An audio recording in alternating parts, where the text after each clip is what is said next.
Life happens, and not always the way we expect it to. Every single day we face change, stress, and uncertainty. What if you could learn to thrive no matter what life throws your way? Resilience expert Adam Markell and his inspiring guests explore breakthrough strategies to fully embrace change and build the resilience required to become change-proof.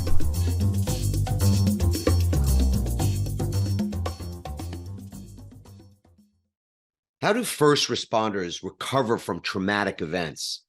In this replay episode, my guest today is William Branum, the founder of a CBD company called Naked Warrior Recovery, SEAL sniper instructor, and retired Navy SEAL leader.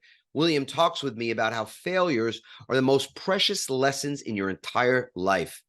Other things that we discussed today were his background as a Navy SEAL, a sniper instructor, and the founder of a CBD company called Naked Warrior Recovery. The challenges and traumas that first responders face in their work and how they cope with them. The importance of mindset and resilience in overcoming failures and adversity. The benefits of CBD for reducing inflammation, pain, anxiety, and even stress. And the mission and vision of his company, Naked Warrior Recovery, to help first responders and other veterans heal from their wounds. Sit back and enjoy my conversation with today's replay guest, William Branum. Yeah, thanks for having me. Yeah, way cool. So I'm excited to be here. You know, I would love to know what's not a part of that bio that, you know, people might be thinking to themselves, what does it take to become a Navy SEAL? I mean, if you've ever read a book or listened to another, you know, a Navy SEAL talk about what that training is like, what it's like to not just apply, but to go through the process and be accepted into that service, it's pretty daunting. So developing yourself to that level, to that capacity is something really unknown. I'd say it's a great unknown for a lot of people. So, Will, what can you tell us just about yourself that you want people to know at the outset that's not a part of the bio I just read? So let's see. I spent 26 years in the Navy. 95% of that time was in the SEAL teams. Had, you know, some good times and some bad times in there. I have many failures in my life, and I love having failure because those are the things that I have learned. Those are my most precious lessons in my entire life. It didn't matter if it was, you know, a marriage or if it was, you know, doing some sort of underwater navigation while diving. You know, if I never learned when I succeeded. I only learned when I failed. Like, oh, don't do it like that. Do it like this. And those are all my greatest lessons. So failure is really my friend, even though I don't like it. I hate failure, but I also love it. Wow. I mean, we could probably just stop this show right now. Just lead with the one great lesson that your failure is your friend, but you're not, you know, you're still not happy to see that friend. Right. It's like, yeah. I know you're my friend. I know you're here to help me, but I don't like it. But I really wish you weren't here right now. Right. And just, yeah, gosh, man, it's sort of first chapter of the book. It's a middle chapter. I haven't gotten to the end, so I don't know what the end chapter is, but I imagine that if history is any indication of the future, that we've got, our lives are just filled with great, you know, ups and downs, you know, moments where we feel we've succeeded, quote unquote, and moments where we have gotten the feedback that something hasn't worked according to plan or is a quote, you know, a failure. But I've always had sort of a personal issue with that word, because, and I guess this is sort of on the vein of motivation maybe, or inspiration, but how do we reframe that word failure? I mean, the word failure itself, just like you feel, you know, you think about if you're sitting right now listening to this, or you're watching it on YouTube and you think, you know, I failed just like this guy. This guy's a 26-year veteran of the Navy SEALs. and led other SEALs. You go, and he's talking about how his greatest teacher what was failure. You know, where do we see our own lives in, and see our failures, and give them a meaning that is all about what didn't work, and what we wish we could done differently, and the regrets we've got about those things, or the stories that we tell about how it stopped or impeded us. And what you're telling us, or at least what I'm getting out of this, is that your ability to move forward, consistently move forward, has been the result of the failures you've had. It's kind of an Yeah. ironic relationship, right? Yeah, I mean, really. And, you know, it comes down to resilience, is another word that you can use. And, you know, when I was going through training, I didn't prepare before I went to SEAL training, really, at all. I was able to pass the physical entrance test, but I didn't really do a lot of, I didn't work out that hard before I went. And it certainly showed when I got there, because I experienced a lot of failure. However, you know, I wasn't there to quit. I was there to become a Navy SEAL. Mm. And, you know, I watched these amazing athletes, these guys that could run, they could swim, they could do the obstacle course, they could PT, they could work out. And, you know, to me, they were like leaders and inspirational. And oftentimes those were the first guys to quit, because, you know, when you're going through that selection course, you're going to fail. The job is to fail and to learn and to become better. You don't show up to SEAL training knowing everything. You got to learn. They're going to break you down. There's, you know, many of these people were collegiate athletes. They were the best of the best in their circle, in their team. And, you know, they got there and, you know, they would run super fast, or they would, you know, do everything better than everyone else. But you know what? Okay, you all suck. Lock arms, get in the water, or run over this berm and get wet and come back for the next hour and a half. And to me, I was like, oh, that's just part of training. For them, they're like, I did everything right. I should not be being punished right now. And they couldn't take that, I guess, the fact that they weren't number one anymore. They were just a loser like everyone else in the class. They were a failure.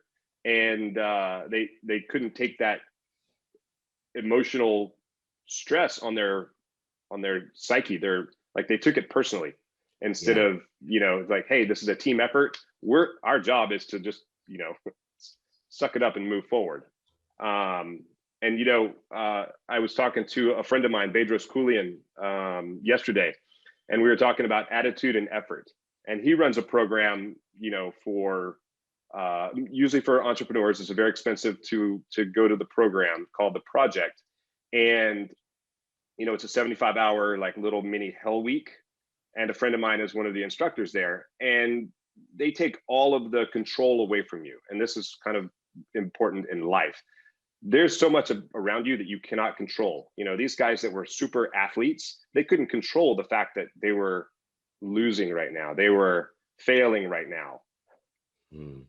All you can control is your attitude and your effort. Are you going to have a good attitude, and are you going to put forth the effort to do what you need to do to accomplish your goal? And so, you know, I didn't realize that at the time. I was just there to finish training. And later on, as I matured, you know, I learned that, you know, it's about attitude and effort. It doesn't matter what is happening, whether you're in combat and things are blowing up around you. You put forth a lot of effort to train, to make the right decisions, to do the right things, to get out of bad situations. And you have to have a good attitude. You know, I've seen some people, when things start going badly, they just lock down. And that's the opposite of what you should be doing. You need to like look up and start looking around. When things go bad, that's the most important time to have the right attitude and to put forth the maximum amount of effort that you possibly can. Yeah. Yeah. It reminds me of that old Charles or Chuck Swindoll quote about attitude. I wish I could quote the entire thing. I won't right now, but the sort of the penultimate line in his almost like a poem, is that life is 10% what happens to me and 90% how I react to it. The attitude Sure. is the only thing. It's a quote about attitude. And it's the only thing. You've got to play that one string over and over and over again. Your attitude, how it is that you respond to things attitudinally. And I remember when I was a kid that my dad would sometimes say to me, change your attitude. And I was like, I don't even know what you're talking about. What do you mean? Right. Yeah. Like to have the self-awareness to go, yeah, my attitude really sucks right now. You're right. I got to change my attitude right this second.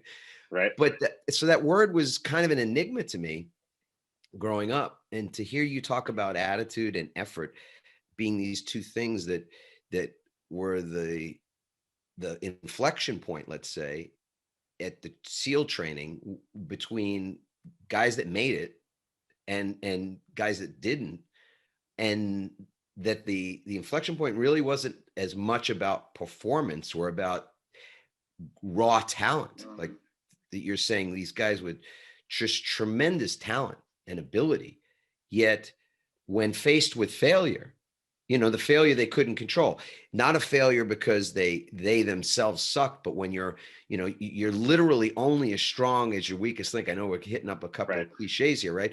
But that's any team, whether it's a SEAL team or it's a team, in your business or in any area, your family, you're legitimately only as strong as the weakest link is. And so if anybody fails, we all fail, and they couldn't handle the failure personally, so they couldn't ultimately be part of the team. I mean, that's pretty remarkable. So is there a way that you were able to reframe that word? I know I'm being a bit semantical now, but for folks that let's say that the word failure itself is a trigger and even an anchor, like a legit, keeping people stuck in place. How would you, or did you in fact reframe that word and use a different word to describe what you were experiencing? It was a learning point. It was just I learned how to be a better runner. I learned how to push my body in ways that were as uncomfortable.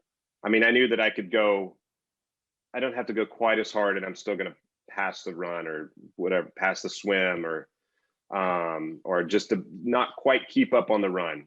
But if I put forth just a little more effort, it's going to hurt a little bit now, but I'm going to be finished more quickly. And so the pain is going to stop. So it just kind of taught me to think about that effort. How much effort am I going to put out?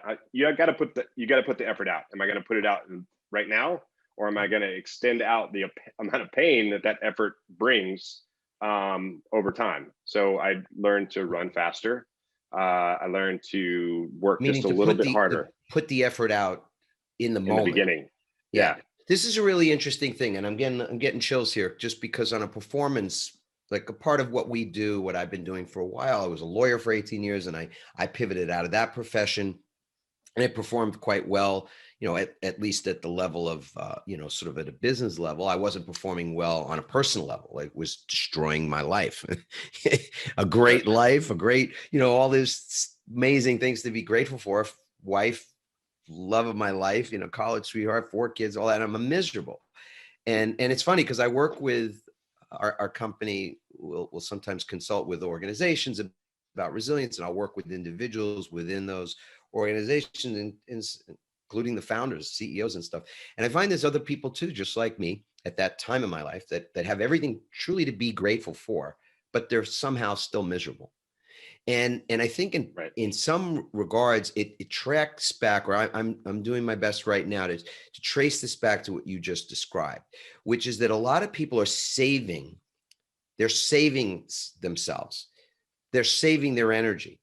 They're holding back for something they imagine they'll need that reserve for in the future. And so they're sort of not putting out their best effort in the moment, thinking that somehow they've got to save it for tomorrow. And I'm a spiritual guy. I'm not terribly religious, but I think there's great story, great learning of failure and success in things in biblical text and other spiritual texts. And so I love that story of the Jews wandering in the desert, and they're given enough food, manna Right. for their day. And they're told, don't save it. Don't save it. Don't save it, man, because if you do, it's just not, you don't need to. You're going to have some more. There'll be more tomorrow for sure. And people then, because they couldn't deal with that uncertainty, with the lack of control, perhaps the control over their destiny, they went ahead and saved it anyway. And of course it turned, it was poisonous, it was toxic, and the rest is sort of history that way. And it's interesting when you think about what you just described, that the lack of control, the uncertainty that tends to produce fear in us, that we then kind of go into saving mode, saving our energy, et cetera. And so if you'd have done that, do you think you would have succeeded if you'd have just sort of been trying to save yourself in the moment? No, not at all. No. And it's interesting. I didn't really understand what I was doing back then. And now that I'm older and I have many other lessons in my own life, I'm still trying to build resilience in myself. And so if I go out for a run or something, in the neighborhood that I live in, there's a few hills, and I have learned that most people are just going to kind of take their time and kind of ease their way up the hill. I don't do that. A friend of mine, he calls it, I just attack the hill. So I just attack the hill, and I think about him every time. And he's a former teammate of mine. And, I run up the hill, and once I get to the top, then I think about slowing down, catching my breath, and, figuring out, what the next plan of action is. Whether it's, keep going at the same speed, or slow down, catch my breath, and then get ready for the next hill. So, but yeah, I did that early on. Stronger not than really we think. Well, we're totally so much stronger. And, this was something, even at the end of SEAL training, we're out on San Clemente Island, and you have to earn your food every day. You go and you have to do a bunch of push-ups, pull-ups, and sit-ups to eat, or you run up what they called Frog Hill. And it was about a quarter mile, almost straight up. So it starts off pretty flat, and then it turns into this very steep hill. And I would say, mediocre runner, middle of the class, I guess. But going up that hill, it's like this little goat trail that goes up. And if you go slower than the guy in front of you, you're pretty much screwing everyone behind you. So I thought it was my job to get out of everyone's way. So I would just run as hard as I could. And I was in the top 3 or 5 every time we did that hill. And other people would kind of mosey on up or whatever, but you have to get there in a certain amount of time, or you have to go get in the ocean and then come back and eat, your lunch or dinner soaking wet outside, away from the class. So I never wanted to do that. So doesn't that sound great? Is everybody just harder, so jealous right now? Everybody's going, sign me up, man. I want to do that. Yeah. It's so we're stronger than we think. Always. And that was something I learned early on, that you always have a little more in the tank. It doesn't matter what it is you're working on. If it's like a paper, you're writing a book, you're exercising, you're working on a relationship, you always have more in the tank than you think you do. Yeah.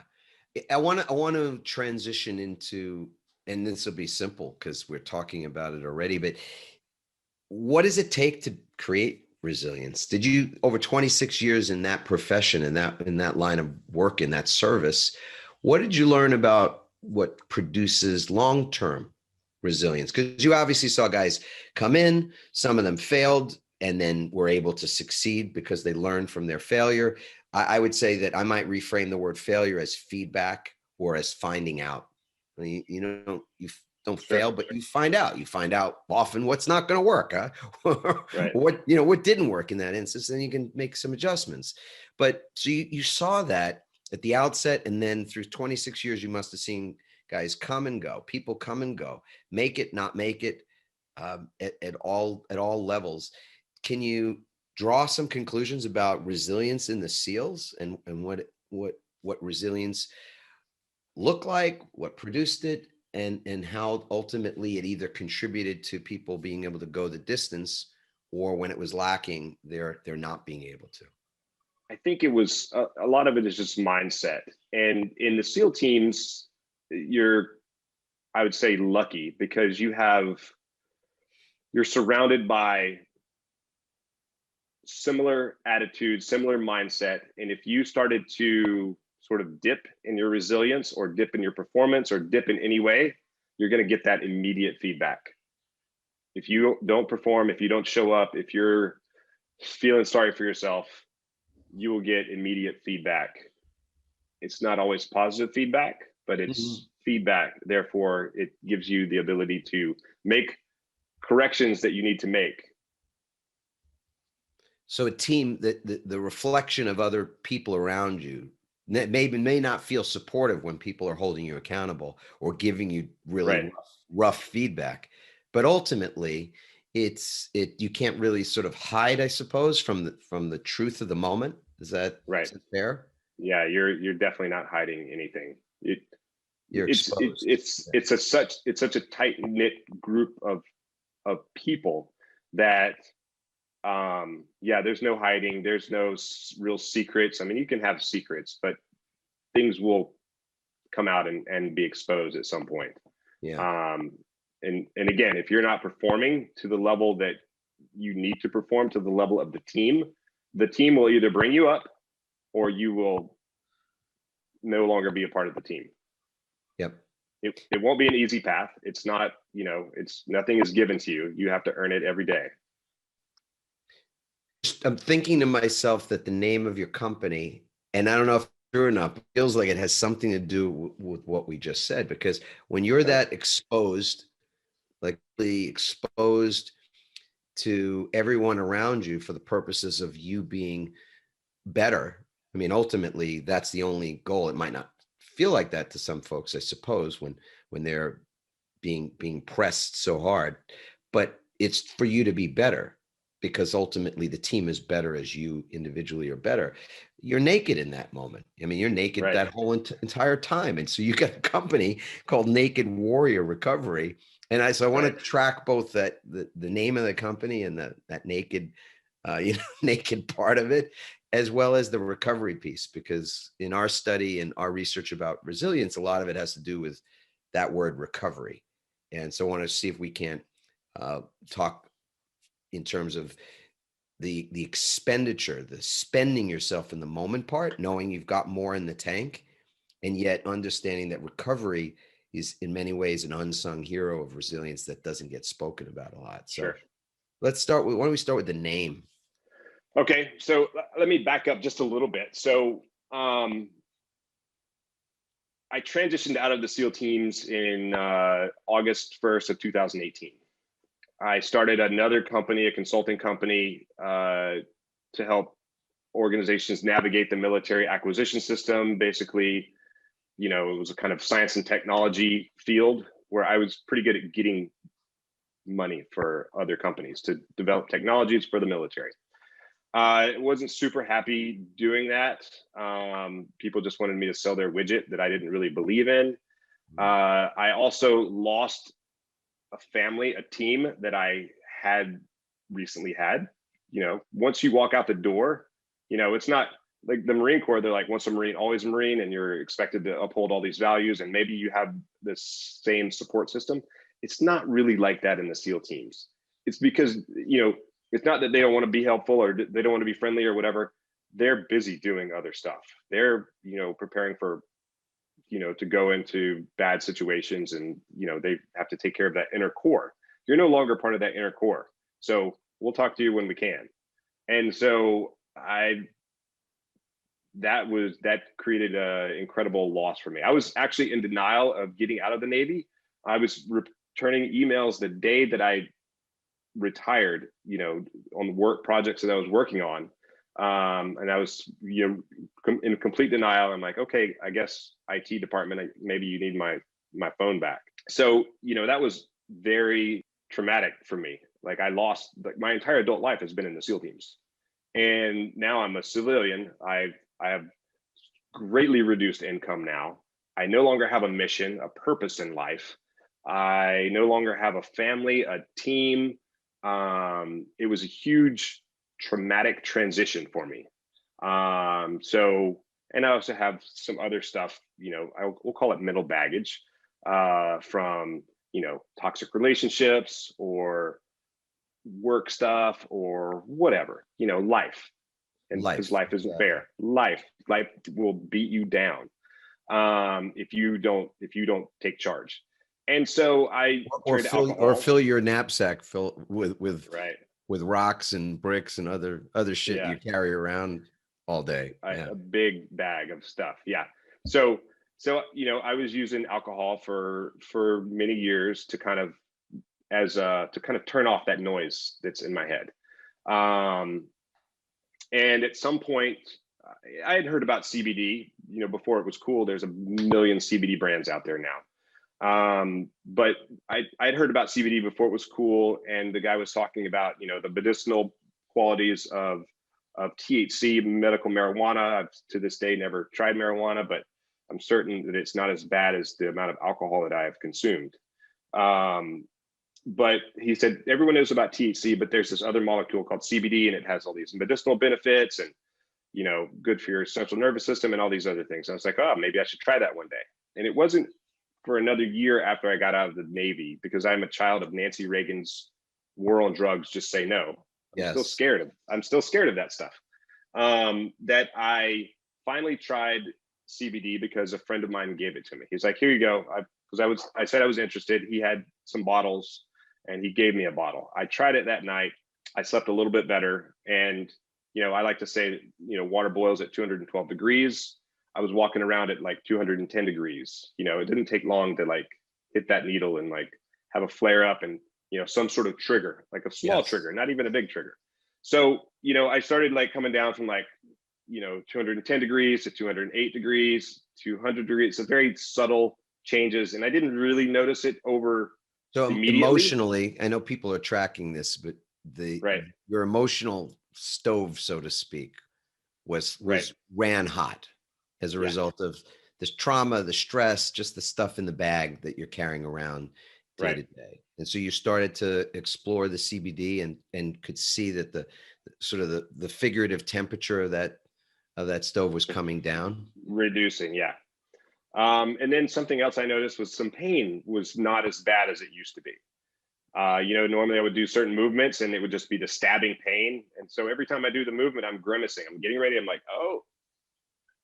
And then about 3 weeks after I started taking CBD, it wasn't the sharp pain that was like stabbing me anymore. It was just a dull pain. I was like, oh, when did that happen? I must be getting better.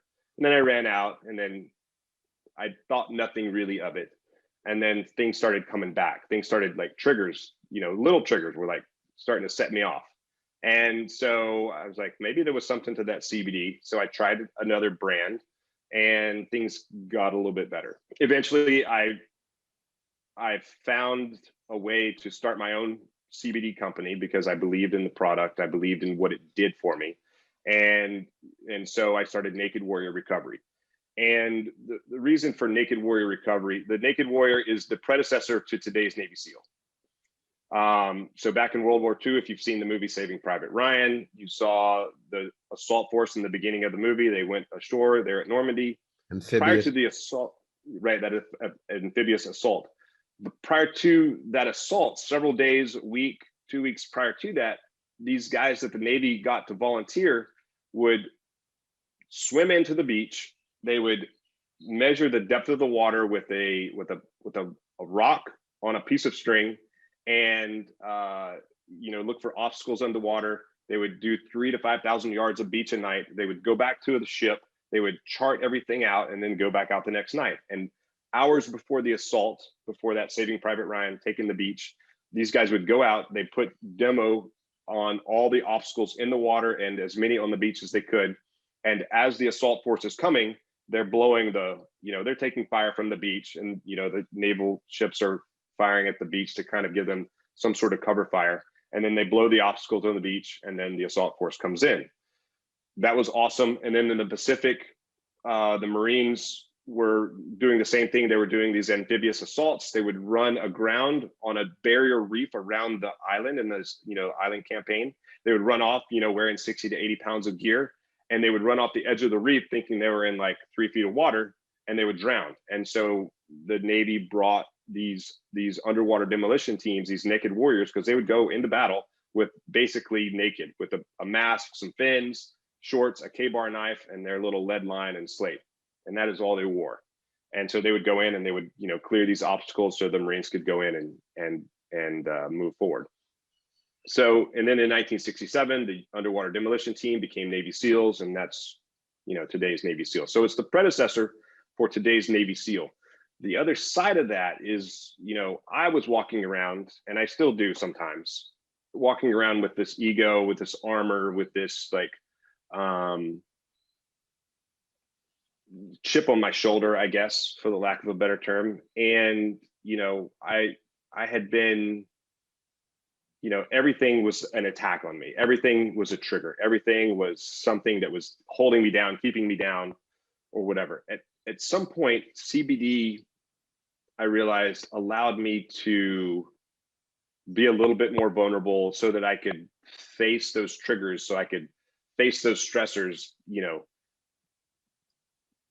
find a little bit more healing mentally, emotionally, psychologically.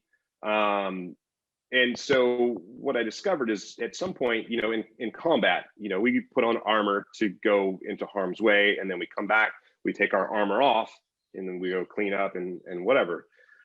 But in life, we never take that armor off. We never allow ourselves to recover. We never get naked. We never expose ourselves to healing. And so the naked warrior is really, we're all warriors in our own life. It doesn't matter if you're a soccer mom, you're a real estate agent, you're a Navy SEAL, it doesn't matter.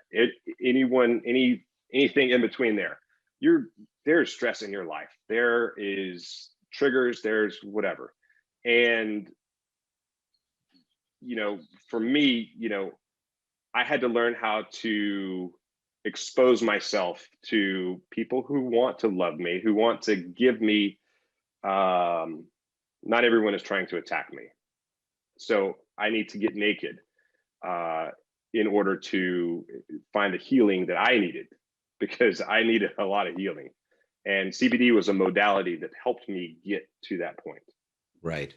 So that there's multiple meanings to the way that you're using the word as a part of your brand, as a part of the company. And Right. And I think that's to me, the origin story is so important. So I'm very happy that you shared that. Thank you. And the idea that so many of us are walking around with this armor and unable or unaware of what it takes, or what it could look like, even for us to take the armor off at points to recover.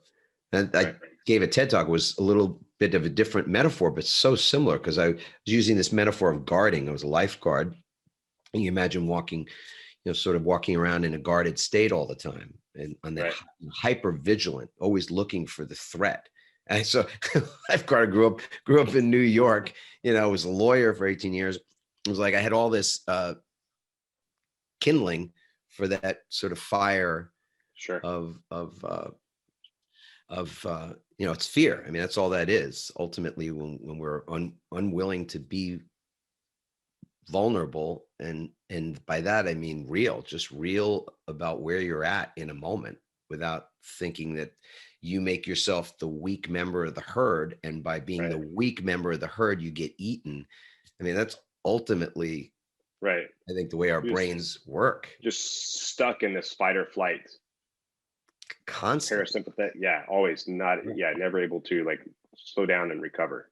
Yeah. And so I mean, I know just as a part of putting this all together, you've become, I don't want to use the word expert if you don't want to use it, but you're very knowledgeable now about how the body works biochemically, and how these things are helping us, or what modality will help us when our parasympathetic system is compromised, when our adrenals are compromised, when we're producing cortisol morning, noon, and night, because we're walking around with low level and sometimes not so low levels of anxiety.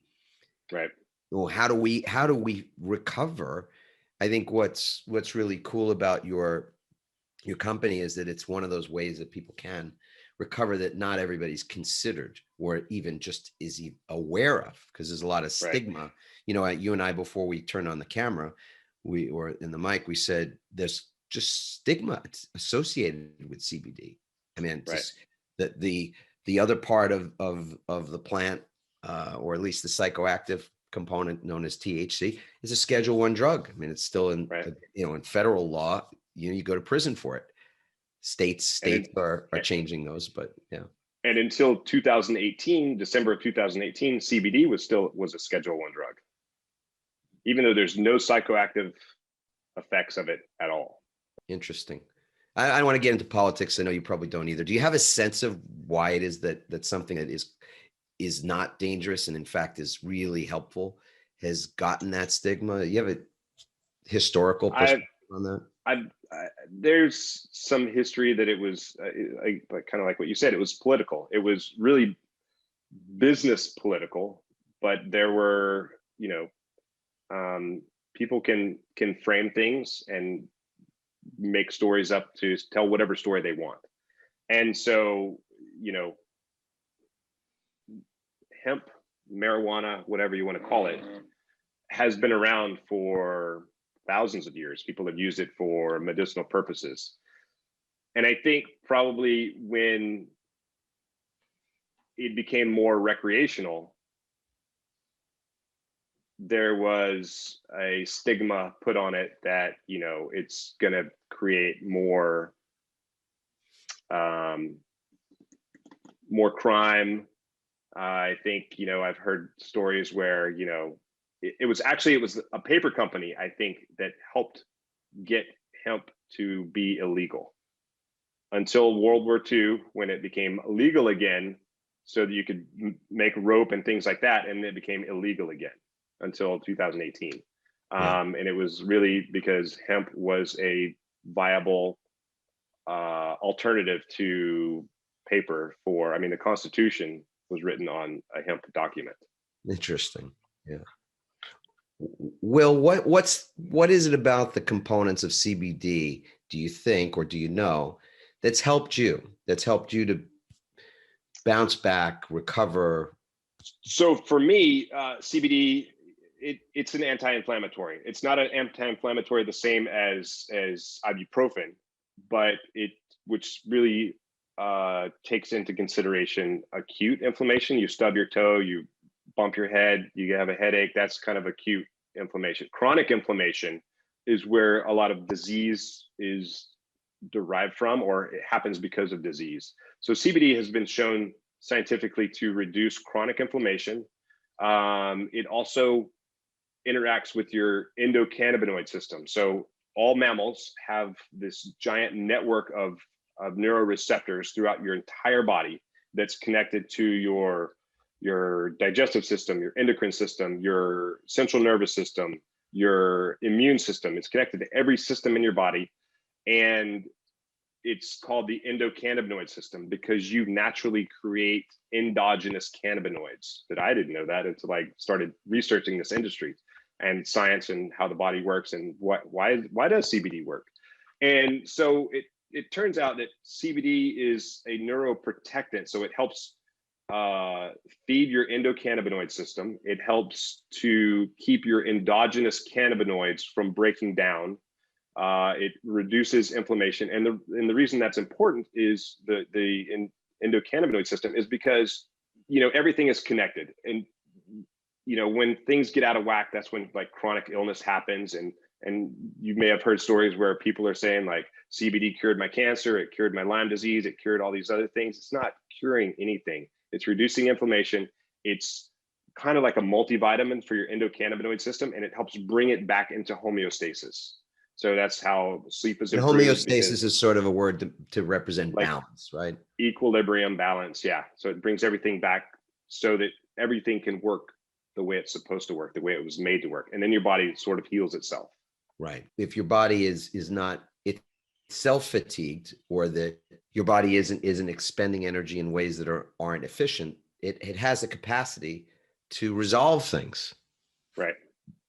without the use of drugs or Right. certain things of that sort in cases, right? Obviously, we're not saying across the board. Is there a particular way that you have either experienced yourself or you've seen in others that's the sort of the best way? I'm sure people who may not know much about CBD are saying, well, so do I ingest it? Is it topical? I've seen it in both forms. Is there a sort of a best practice for somebody that was curious and wanted to find out more? I know our show notes are going to have more information about you and your company, so people that go to the show notes will be able to click links, and if they want to look at products and things that you're producing, they can find out more about that there. But what's the best way for somebody just getting started with this to experience CBD? I think is that a hard question? The answer I'm going to give kind of sucks, but it depends. Okay. Yeah. So everyone is different. Everyone's body, everyone's endocannabinoid system has different requirements, different needs. So I have gummies that are only 10 milligrams of CBD. They actually are the least efficacious product I have, but I have more positive feedback from the gummies than from any other product that I sell.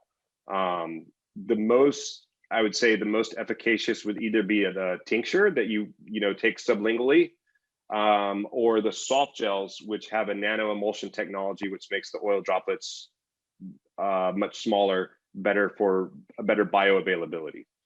But I would say if you're going to try CBD, try whatever you feel like you should try. The gummies, it's a pretty good price point to get in. It's like $40 for a jar of 30. And if that's not enough for you, maybe you move up to a soft gel or up to a tincture. Tinctures have the quickest absorption because you're pretty much getting it right into your blood system, kind of sublingually. Because you just drop it in under your tongue, is what you're saying. Yeah. Under your tongue, you hold it there for 30 to 60 seconds. I use the tincture mostly if I have some triggers like come in and I'm like start getting super pissed off. I'll take a tincture in like 10 or 15 minutes. I'm still mad. I'm just less mad. It doesn't make your problems go away. It just helps me it just takes the edge off of I'm not ready to come across the table and choke someone. I'm like, okay, now we can have a reasonable conversation. I'm still really angry, but we can work through this reasonably instead of me making irrational decisions. And this is without just or whatever. Kind of be repetitive about it. This is without any psychoactive component, right? This is not THC. Correct. It's not like you just went and went outside and smoked a joint, right, to get chill so that you weren't so angry. CBD does something different when it's it does something it does something different. It's just it just makes the bad stuff less bad. It's not I can still perform at a very high level. It's the way that it interacts with the central nervous system, with the anger, with whatever my emotions are. So I go to PubMed, like pubmed.com, and you can just it's got a great search engine, and you can type in there CBD endocannabinoid system, CBD anger, CBD whatever, or endocannabinoid, and any combination, and you're going to come up with studies that are as current as November 2020, since today is December 1st of 2020. And possibly there's studies published today. Peer-reviewed studies are published on PubMed. So, and prior to 2018, December 2018, CBD was not studied very well, right? Because it was in that Schedule 1 class of drugs. So now that it's there's more popularity, there's more emphasis on it. There are studies coming out every day on the effectiveness of CBD, how it's working with the body, what it's doing. And so I'll go there to get more up-to-date information. But what I know is how it affects me is it just brings me down. It brings me away from that 212 degrees, brings me down to like, oh, okay, now because I've taken enough CBD, I can come down much more quickly. Before it was like, I come down 1 degree. Now I can come down 10 degrees. Right. And there are topicals as well, right? So people that are having physical pains, aches and pains and things that are, as you say, more chronic, not acute, that the topicals work. I know I rub my, got some knee challenges occasionally, surfing and stuff like that, shoulder. I use it topically and I see relief from that. And so you use it topically as well from time to time? I use it topically all the time. So if I'm like working out and I'm like, have a really sore session, do squats or something, and I'm like, oh my gosh, it's so hard to stand up and walk around. I'll put, some CBD on, and it's still pain. It's just not that stabbing me in the legs pain that it takes so much time to get over. So I can get up and start moving a little more quickly. It's still pain. It doesn't take the pain away. You've caused that damage to your body. You've torn, muscle tissue, and the lactic acid comes in and, creates that soreness. It just makes the soreness less. Yes. Which again, studies are clear on that too, that pain management is a really big thing. I mean, that's probably why too many opioids were prescribed. Know that you recover when you're not in tremendous pain, your body will recover more fast. So I think it's one of those things that, again, we track to the topic of resilience. One of those unsung heroes is recovery. That people who are, you're studying, they perform better long-term when systems in place for recovery. Like you said, taking the armor off, and that produces a period of recovery. We're walking around with our armor on, and some of us have a difficult time taking it off ever, taking it off at all. And just the exhaustion that comes from that. I don't have to think. I know it personally, and I know it through so many of the people we've worked with and even studied. So I'd like to just get one ritual that you have created for yourself. And it may be that you've answered this question already. I just believe that the power of ritual is so important when it comes to creating a change, creating a conscious change. So what's one thing you do on a ritual basis daily, if it is daily, that helps you to recover, that helps you to create that longer term resilience? So for me, and I have to work really hard at this, is just to have the same bedtime every night. Because if I still get up at the same time, no matter what time I go to bed. But I think the important part, because I'll stay up until 11, 12, 1 o'clock, whatever, doing stuff or letting my mind get in the way of sleep. And I used to use alcohol, and I still do drink alcohol, not as much as I used to. I've cut it in probably 2/3. I drink about 1/3 as much as I used to. But if I allow myself to stay up past 10 o'clock, who knows when I'm going to go to bed? Yeah. And that affects me for the next day. That affects like, oh, I don't feel like getting up. I don't feel like whatever. I'm, kind of feeling sorry for myself. And so I'm setting tomorrow up for failure by not just going to bed by 10 o'clock every night. Oh, brother, this is, I don't know, 200 and some episodes in to this conversation about resilience with so many different people. And that has not, I had somebody actually that we did interview that was all about rest and the difference between rest and sleep, which was really cool. Well, no one's ever said that before, that the bedtime specifically, that the ritual of going to sleep at a certain time or before a certain time is really the component of setting up their resilience or their performance for the following day. I feel the same way, man. If I stay up past a certain hour, call it 10, who knows when I'll go to sleep? I mean, I know I'm going to go to sleep before 2 for sure, unless it's a weekend and, whatever, we're just hanging out. But But yeah, I mean, to get interested in something and start reading or start watching or whatever it might be, you know, it could be 12:30, and Right. then getting less than the right amount for me. I'm an 8-hour guy. I love to get 8 hours of solid sleep. And I typically, I don't know, for so many years now, just tend to get up at least once a night. You know, once I'm up for a minute, you know, a couple of minutes, and I go back to sleep. Right. But to not have that solid sleep, I think, is setting ourselves up for more feedback than we need. Sure. Yeah. Finding out what doesn't work for us. So I think, for me personally, to hear you say that, really powerful, Will. And for those of you that are out there going, man, it's the same thing. I'll watch the news. I'll watch TV. I'll just, you know, do crosswords, whatever. I mean, lying in bed or elsewhere, you know, somewhere else. And you go, I could just be sleeping and resting, recovering, so that the next day when I wake up, I'm not groggy. I'm not sitting in that zone of, yeah, am I okay today? Am I not okay? Am I feeling good? Am I, you know, like, because you can fall off the cliff pretty quickly, especially in the morning. You know, those first waking thoughts. This leads perfectly into my own waking ritual, which is maybe a bookend to what we're talking about here, which is how you begin the day. What's your waking ritual like?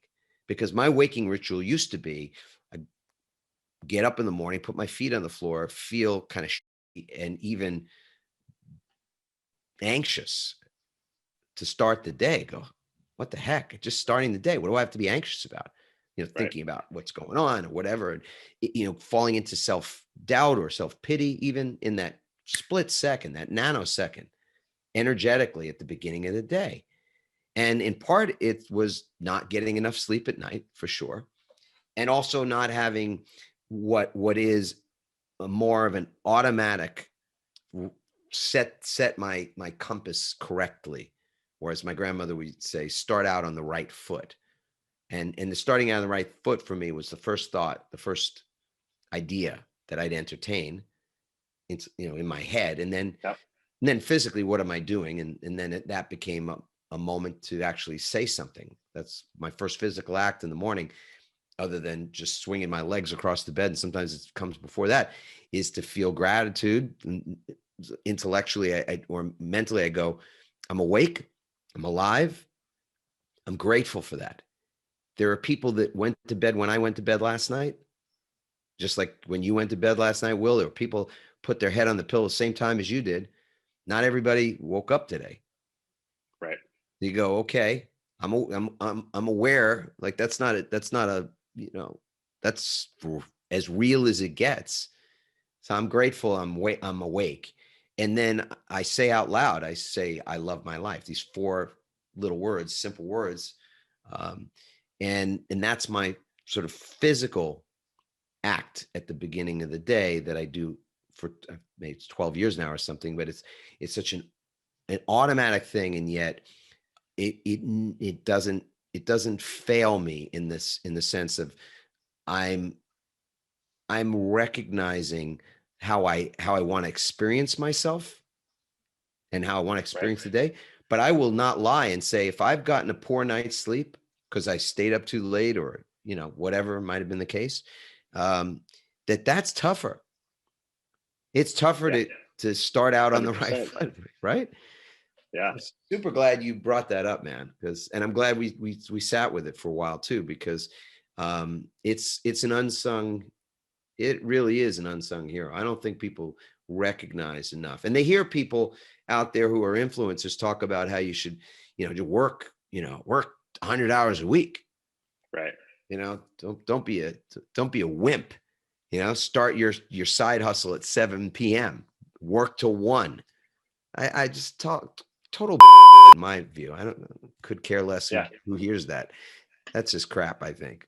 Except for the people outside of the bell curve, maybe, who somehow their body doesn't require more than 4 or 5 hours of sleep.